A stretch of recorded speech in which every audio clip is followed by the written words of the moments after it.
par le sang de l'agneau.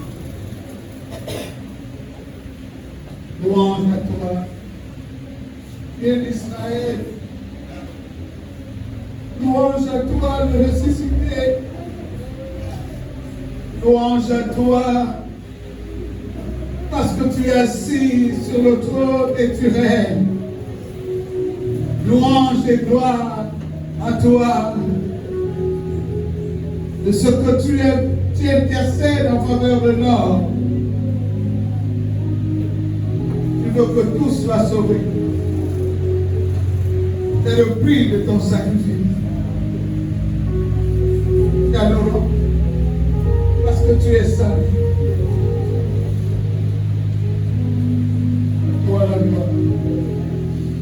Au nom de Jésus. Amen.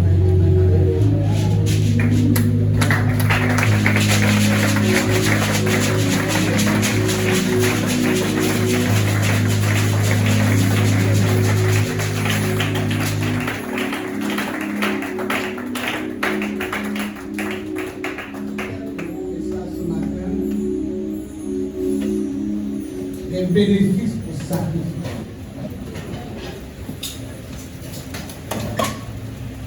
Nous avons vu ensemble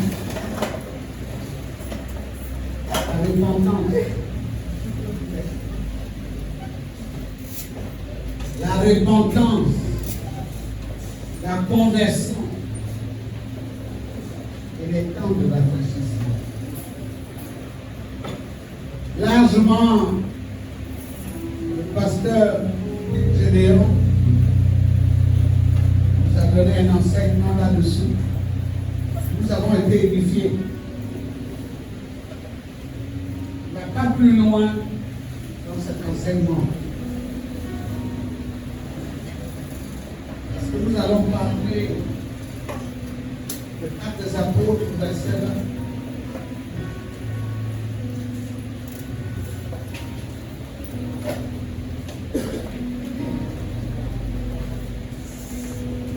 Chapitre 3, le verset 1, rapidement. Mais, verset 20. Acte chapitre 3, au verset 20. Afin que les temps de rafraîchissement viennent de la part du Seigneur et qu'il envoie celui qui nous a été destiné, Jésus-Christ. Afin que les temps de rafraîchissement viennent et qu'il envoie Jésus-Christ. Je disais tantôt que le thème est un peu compliqué. Vous vous asseoir.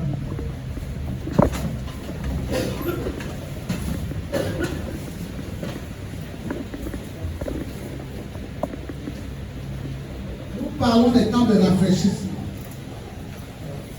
Celui qui a voulu se repentir l'a fait. Celui qui a décidé de se convertir aussi a traité avec le Saint-Esprit. Maintenant, les temps de rafraîchissement, il faut qu'on en parle. On le dit dans la parole de Dieu. Et nous ne pouvons les voir aussi facilement s'il n'y a pas le prix à payer.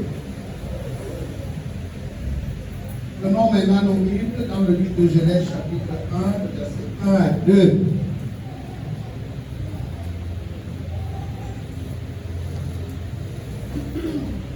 Rapidement, avec l'Esprit de Dieu et la voix de l'Esprit. Genèse chapitre 1, du premier verset au verset 2. Au commencement, Dieu créa les cieux et la terre. La terre était informe et vide. Il y avait des ténèbres à la surface de l'abîme, et l'Esprit de Dieu se mouvait au-dessus des eaux.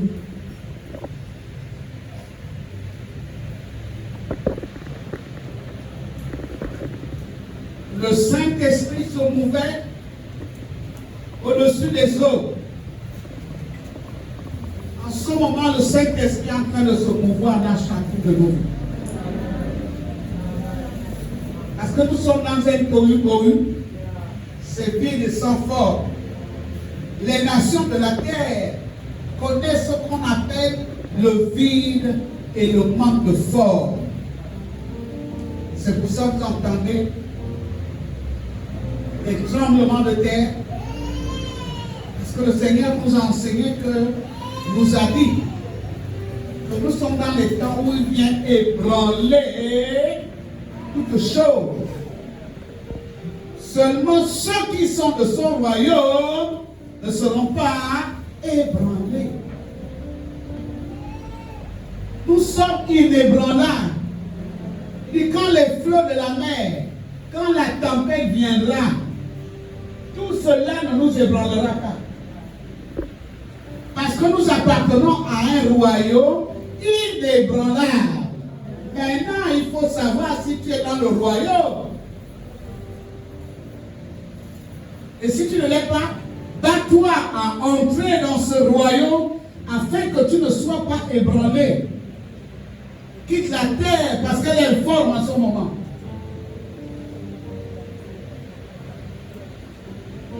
Et donc l'Esprit de Dieu se mouvait. La repentance est passée. La conversion est finie.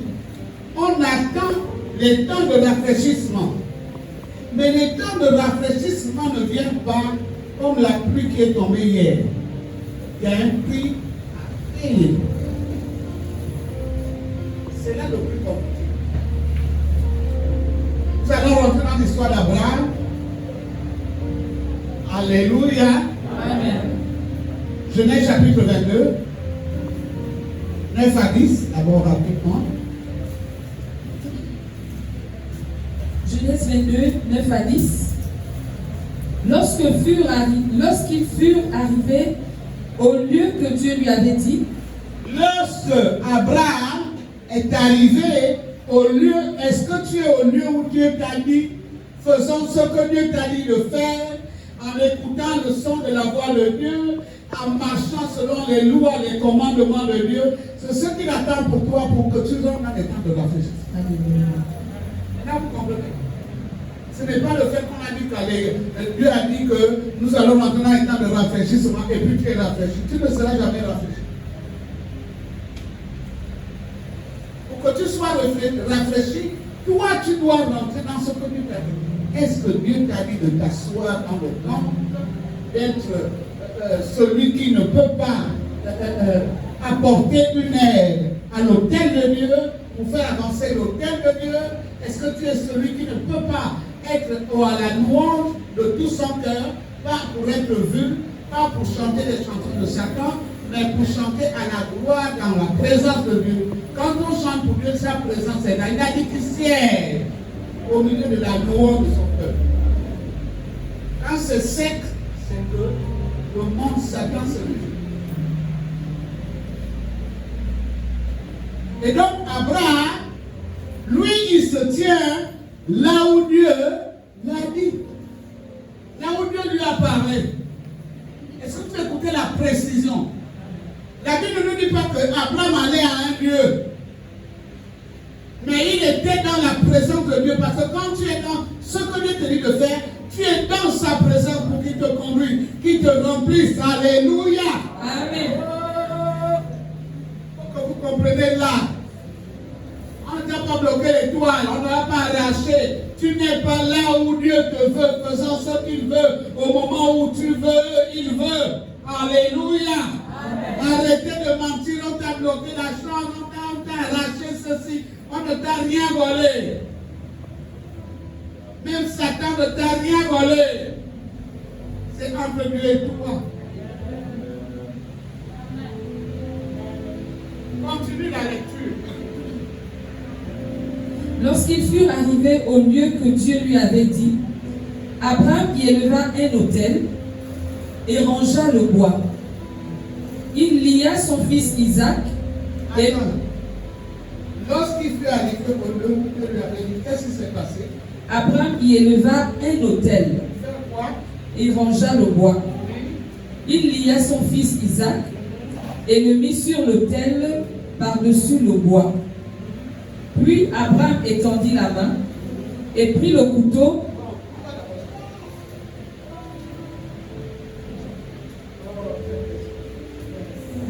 La parole de Dieu nous dit, lorsqu'on parle d'Abraham, il a élevé l'autel. Quand vous entendez dans la Bible, il a élevé les autels, il y a le mensonge. Parce qu'ils n'ont pas la référence de la parole. On ne rencontre pas Dieu n'importe où, n'importe comment, sans élever l'autel, tu t'adresses à lui. On a pris l'autel comme l'argent. Bon, tu n'as pas un berger, tu n'as pas un bétail, tu n'as pas des oiseaux, tu n'as pas d'oiseaux, tu n'as pas ce que dans l'Ancien Testament les gens possédaient. Donc ça devient quoi? L'argent. Et dans cet argent, c'est toi-même qui élèves l'autel et tu amènes ton sacrifice devant Dieu. Parce que lui qui a élevé l'autel, pour nous présenter le sacrifice, il t'attend à l'autel. Ce sont les choses qui se passent sur l'autel. Alléluia. Ça se passe sur l'autel. On ne te donne pas un montant. L'autel n'a pas de montant. Apporte même 1 million pour que tu élèves l'autel parce que le problème est lourd. Non. L'autel, c'est le cœur.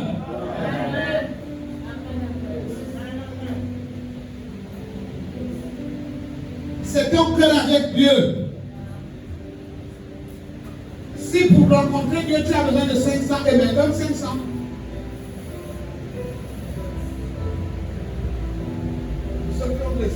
Les oreilles de l'esprit entendent. Si tu as besoin d'apporter la pierre d'or ou de diamant que tu as chez toi, eh bien tu apportes.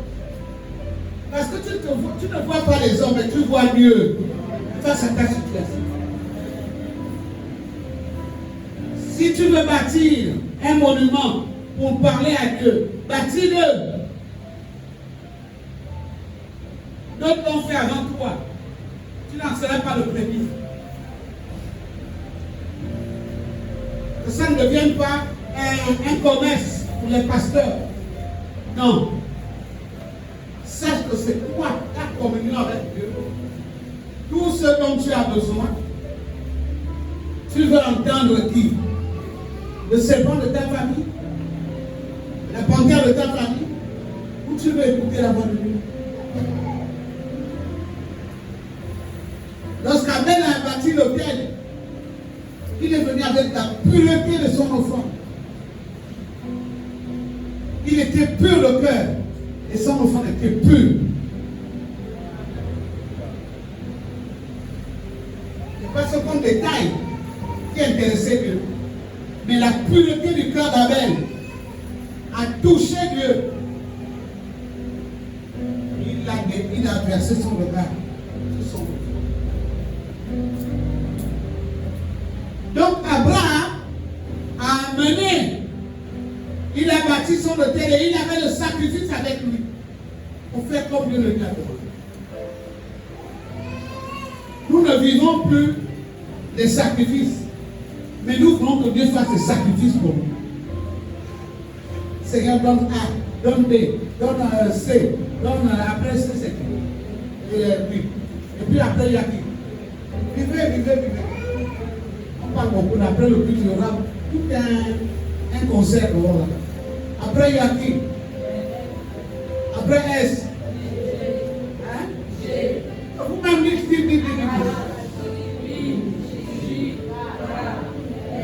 Même si tu n'as pas été à l'école, c'est moi le rythme.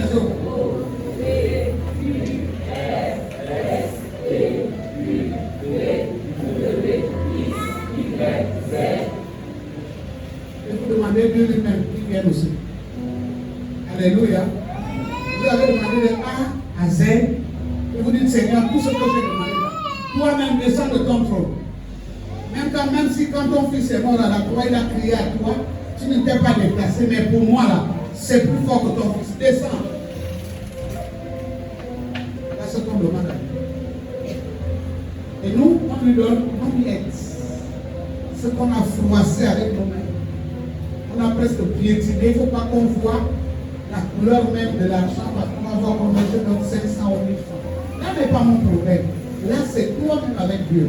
Quand je vois ça, je vois la catégorie, la manière, le lien, la relation, l'intimité que tu as avec Dieu. Le jour où je n'ai pas quelque chose, je dis Seigneur, je suis là. Je veux offrir, mais je te donne mon adoration ce matin. Quand j'ai, on n'est pas obligé de se lever parce qu'on ne peut pas te lever. On a dû jeter les pièces. Ce n'est pas ce que tu as. Tu as autre chose. Alléluia. Regardez le sacrifice d'Abraham. Au préalable, je voudrais vous rappeler que Dieu l'avait déjà béni. Dieu l'avait déjà donné les prophéties. Il les avait. Mais ce n'était pas encore accompli. Et quand le rafraîchissement n'était pas encore venu pour Abraham, il avait seulement la prophétie. Il marchait avec la prophétie. À l'heure de la bénédiction du rafraîchissement, lorsque les portes des trésors se sont ouvertes, Dieu a dit à Abraham, l'ultime sacrifice arrive. Pour que ça, tu vois ce que j'ai dit, ce que je vais faire pour tes fils, ta descendance, ta postérité, tout ce que je t'ai dit, moi Dieu, il faut qu'on arrive. Il y a encore un lien qui me sépare de toi.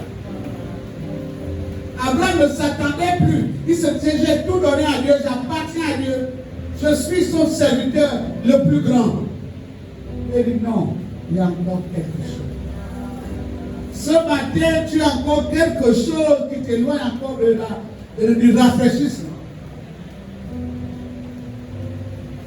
Et donc Abraham a regardé et Dieu va l'étonner en lui disant, écoute, maintenant on est arrivé, donne-moi maintenant ton fils.